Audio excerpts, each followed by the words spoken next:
지도자의 요건입니다. 이스라엘이 광야 생활을 하는 중에 하나님께 범했던 아주 심각한 죄가 한 두 가지가 있습니다. 하나는 아론을 필두로 해서 금송아지를 만들고 숭배한 사건입니다. 하나님을 굉장히 노엽게 했다.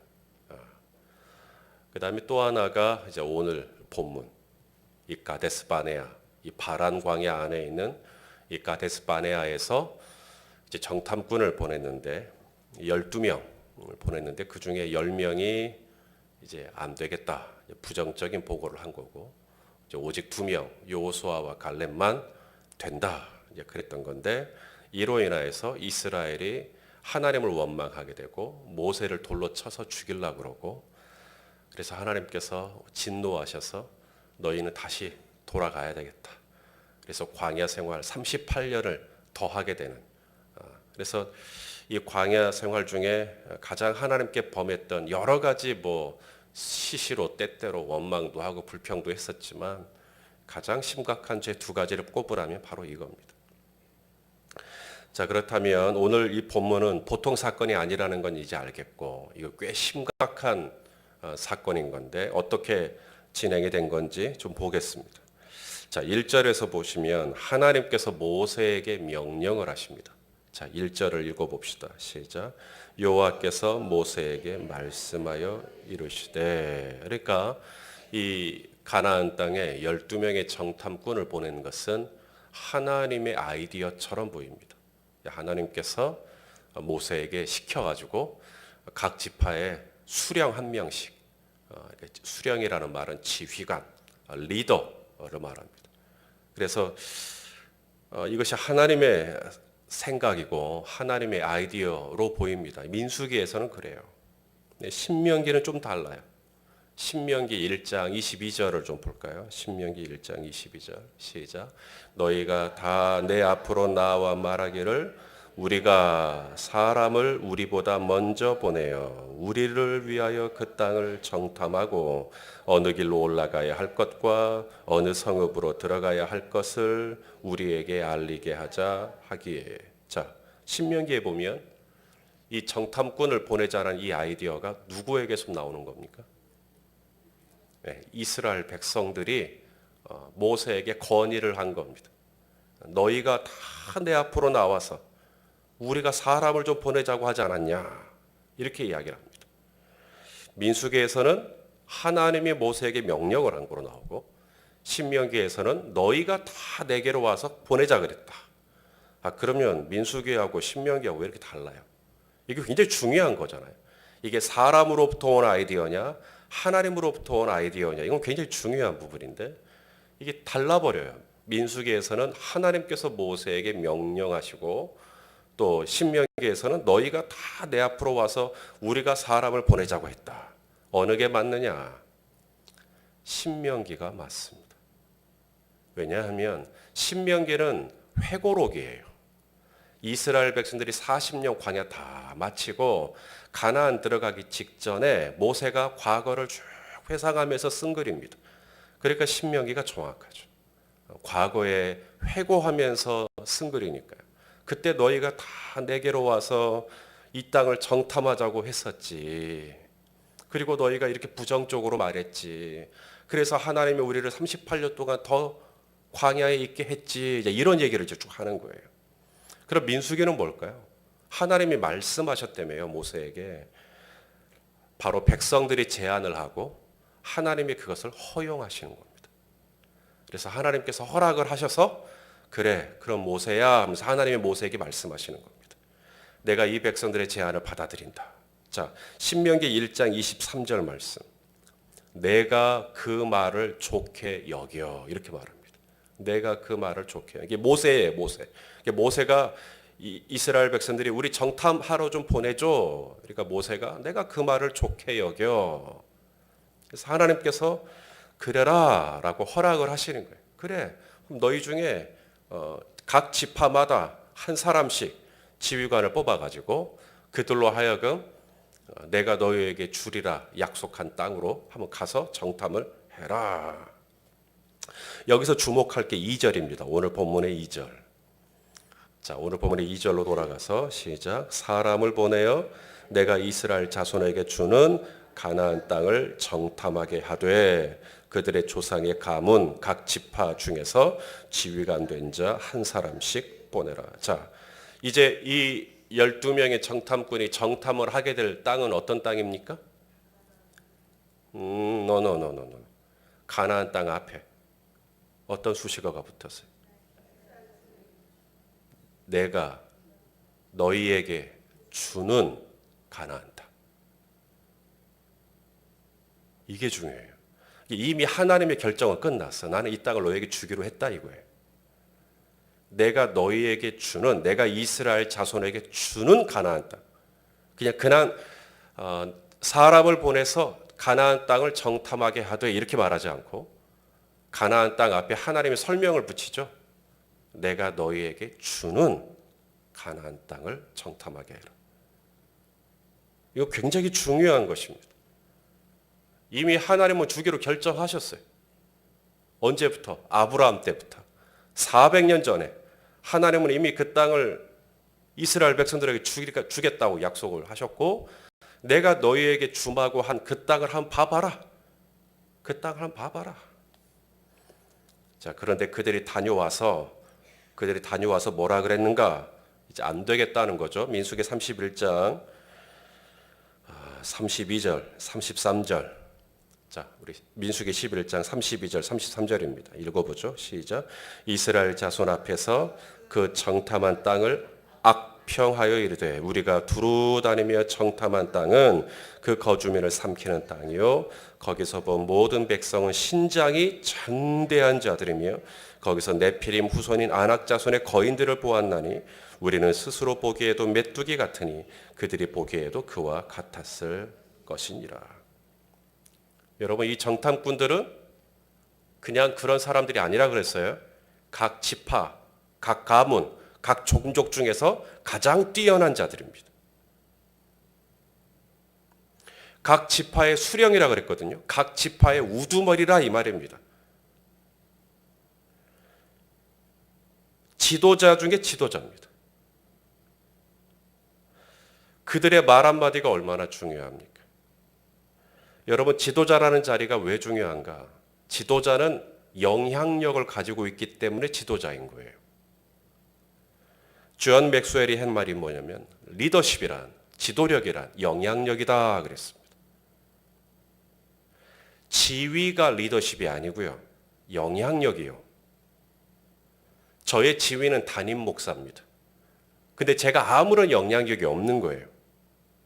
오히려 이 교회에 영향력 있는 사람이 따로 있는 거예요. 그럼 그분이 지도자입니다. 제가 담임 목사로서 저의 영향력이 가장 있다. 그러면 제가 지도자인 거고요. 영향력은 목자, 목녀가 아닙니다. 목장 아래서 가장 영향력을 휘두르는 사람이 그 사람이 지도자입니다. 존 맥스웰은 정확히 간파했어요. 영향력이 있는 것이 지도력이다. 아이들이 어렸을 적에 그런 일이 있었어요. 아파트 지하 주차장에다가 차를 이렇게 대고 이제 입구로 들어오려고 하는데 이게 카드를 인식을 하고 이제 문을 열어주거든요. 근데 카드를 인식을 했는데 이게 문이 안 열리는 거예요. 몇 번. 소리가 틱틱틱 하는 문이 계속 잠겨 있는 겁니다. 그래서 비밀번호를 또 눌렀죠. 비밀번호를 누르면 또 열어질까 하고. 근데 비밀번호 눌러도 역시나 이 지하 이 현관문이 계속 잠겨 있는 겁니다. 그러니까 제 아내가 왜 이러지 막 쩔쩔매는 거예요. 그러니까 이 어린 제 아들과 딸 그때 유치원도 안 된 아주 어렸을 때인데 엄마가 그렇게 막 불안해하니까 애들이 같이 무서워하는 거예요. 엄마 왜 그래? 무슨 일이야? 그래서 제가 아내한테 여보 너무 그렇게 놀래지 말어. 그리고 나서 그냥 1층으로 걸어 올라갔던. 또 한 번은 그런 적이 있었어요. 저녁에 한참 잠을 자는데 갑자기 화재 경보기가 울렸어요. 그러니까 아내가 자다 말고 벌떡 일어나서 이제 거실로 나가는 겁니다. 그리고 나서 이 경보가 어떻게 울리는 건지를 이제 두리번 거리는 거죠. 그러니까 아이들도 몽땅 나와가지고 엄마 왜 그래? 엄마 왜 그래? 여러분 영향력입니다. 지도력이란 영향력이에요. 제가 이 앞에서 어떤 사건을 두고 막 걱정하고 두려워하고 쩔쩔매고 그러면 이것이 여러분에게 그대로 흘러갑니다. 제가 앞에서 굉장히 밝고 긍정적이고 희망적으로 보이면 여러분도 안심을 하죠. 몇 년 전에 당회가 아직 조직되기 전 저희는 운영위원회라고 하는 이름으로 당회의 기능을 대신했는데 이 운영위원회 안에서 제가 하나님께 배운 게 있어요. 회의를 하는데 어느 단체 이야기가 나왔어요. 그리고 제가 그 단체에 대해서 악평을 했습니다. 오늘 이 정탐꾼들이 그 정탐한 땅을 악평했다. 그래서 그 단체는 이런 안 좋은 점이 있습니다. 라고 제가 이야기를 했어요. 문제 없는 사람 없고 문제 없는 단체 없고 문제 없는 교회가 없는데 그냥 제가 인식하고 있는 문제 한 가지만을 이야기했을 뿐이에요. 제 말을 듣고 모든 운영위원들은 그 단체에 대해서 마음을 닫아버렸습니다.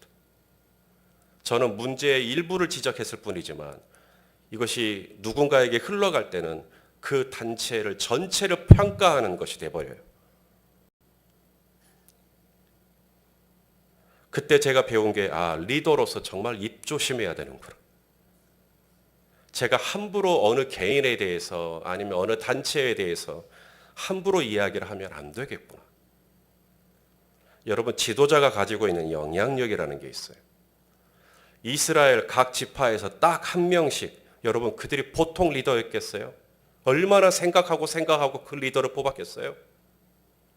17절에 보니까요. 모세가 가나안 땅을 정탐하러 그들을 보내며 이르되 너희는 어디로 가라고요? 네겝 길로 네게브 사막 말합니다. 네게브 사막. 지금 이스라엘 지도 안에. 네겝 길로 행하여 산지로 올라가거라. 그러니까 사막을 통과하고 산으로 올라가야 되는 그러므로 이 지도자들은 굉장히 체력이 요구되는 그 체력이 요구되는 아마 체력이 굉장히 좋은 그래서 요수아에 보니까 갈렙이 나중에 산지를 달라 그러고 자기가 정탐했던 산지를 달라 그러는데 그때 갈렙이 뭐라 그러냐면 내 나이 40에 정탐했다 이런 말을 하거든요. 그러니까 그렇게 젊은 리더들이었을 거라는 거죠. 한창인 그런 정탐꾼들이 구성이 되는 겁니다. 체력도 좋고 가장 민첩하고 가장 머리 회전도 빠르고 싸우기도 잘 싸우고 요수아는 얼마나 전쟁에 능한 사람이에요. 싸우기도 잘 싸우고 아마 리더 중에 리더 가장 뛰어난 리더. 만일에 저희 교회에서 대표 한 사람을 뽑아라 그러면 우리가 그 한 사람을 얼마나 높은 기준으로 뽑았겠어요. 그래서 당신이 그 땅을 보고 와서 우리한테 하는 이야기는 우리가 전폭적으로 믿겠다 이런 거잖아요.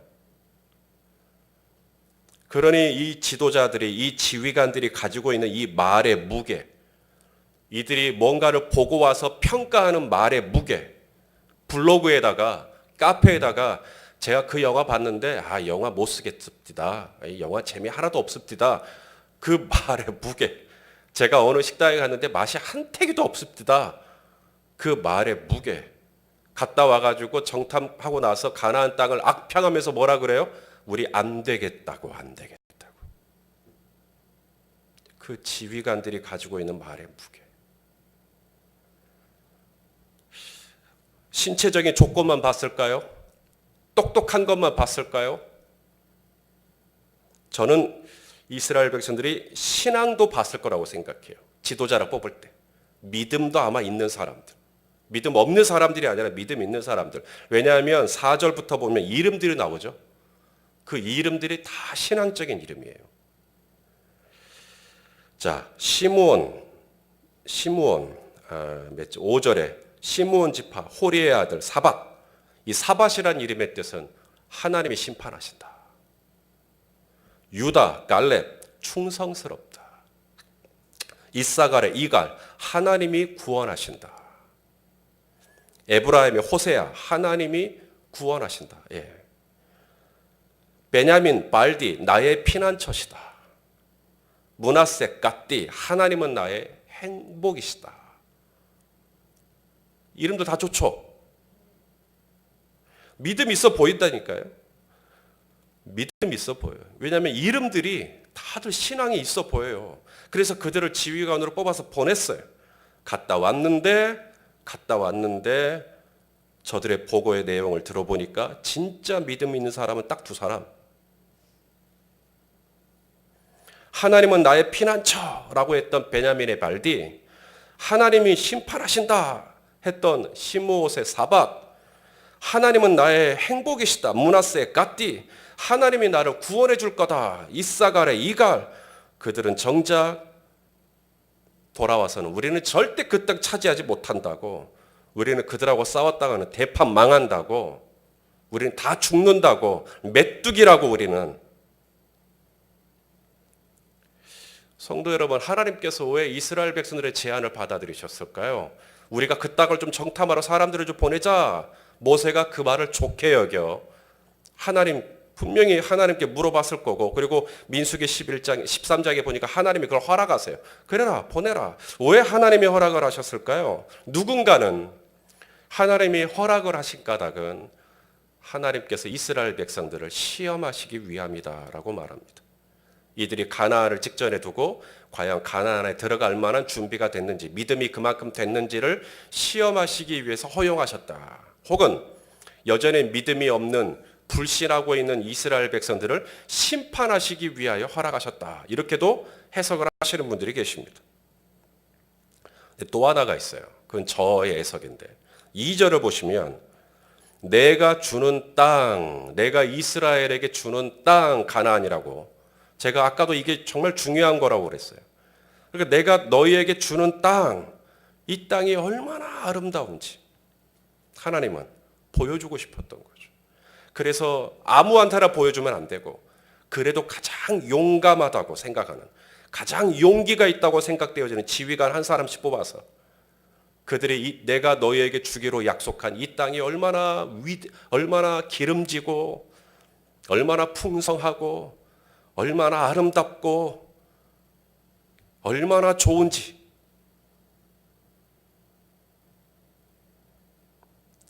하나님께서 우리에게 주시려고 하는 이 땅이 정말 좋은 땅이구나, 이 땅이 너무너무 아름다운 땅이구나, 이 땅이 정말 우리가 살기에 완벽하게 좋은 땅이구나, 우리 하나님 이렇게 좋은 땅을 우리에게 주시려고 하셨네. 오, 하나님 위대하십니다. 하나님은 신실하십니다. 하나님 참 좋으십니다. 이걸 기대하고 보내신 것이 아닐까. 여호수아와 갈렙이 뭐라 그러냐면 민수기 14장 7절에서 8절입니다. 바로 이 같은 반응을 기대하고 보내신 거예요. 민수기 14장 7절과 8절 시작. 이스라엘 자손의 온 회중에게 말하여 이르되 우리가 두루 다니며 정탐한 땅은 심히 아름다운 땅이라. 그 다음 여호와께서 우리를 기뻐하시면 우리를 그 땅으로 인도하여 들으시고 그 땅을 우리에게 주시리라. 이는 과연 적과 꿀이 흐르는, 하나님 말씀 맞아요. 하나님이 우리에게 적과 꿀 그런데 갔다 와보니까 진짜 맞아요. 그 땅 기름져요. 그 땅 비옥해요.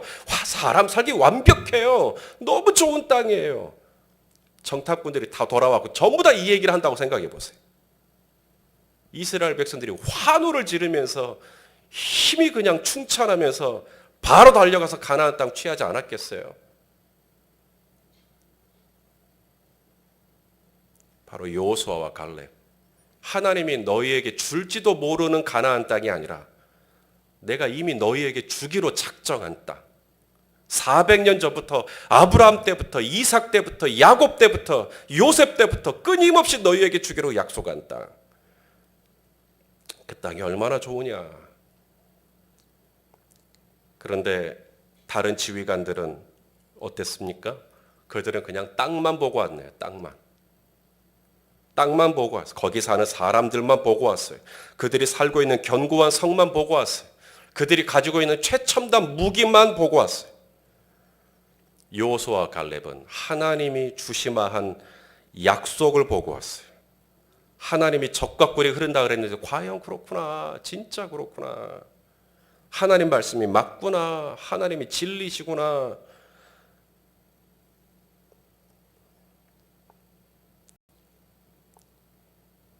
저들이 보고 온 것은 거짓말은 아닙니다. 저들이 보고 온 건 사실 그대로예요.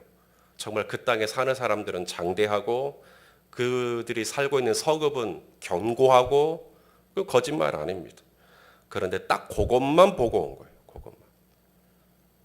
그렇게 좋은 땅을 우리에게 주시마 하신 하나님은 보지 못하고 믿음이 없는 지휘관들을 택했을 때, 아니 믿음이 있어 보이지만 결정적인 순간에 믿음이 없는 지휘관들을 세웠더니 그들의 부정적인 보고로 인하여 공동체는 완전히 낙담합니다. 그리고 그러한 모습을 보시고 하나님은 이스라엘 공동체를 돌려보내십니다. 38년을 더하여 40년 동안 광야에서 생활하게 하십니다. 여러분, 이스라엘 공동체는 만 2년 만에 시내산을 도나 바란 광야를 지나 가데스 바네아를 지나 마침내 하나님의 약속하신 젖과 꿀이 흐르는 이 좋고 좋은 아름답고 심이 좋은 땅으로 들어갈 수 있었어요. 2년 만에. 그런데 그 축복을 막은 사람들,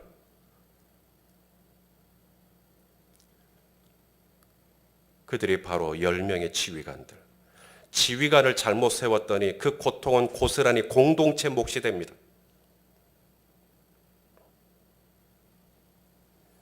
이번에 이제 항존직 임직을 하게 되는데 과연 누가 임직을 해야 될까? 키가 큰 사람, 대학교 나온 사람, 머리가 똑똑한 사람, 사회적으로 지위가 높은 사람, 돈 많은 사람, 이래야 될까? 정말 우리 공동체가 하나님의 축복을 받으려면 우리가 꼼꼼히 살피면서 세워야 되는 기준이 하나 있습니다. 바로 믿음입니다. 믿음. 이름만 보면 믿음이 있는 것 같아요. 목살에 저분, 우와, 믿음 있겠다.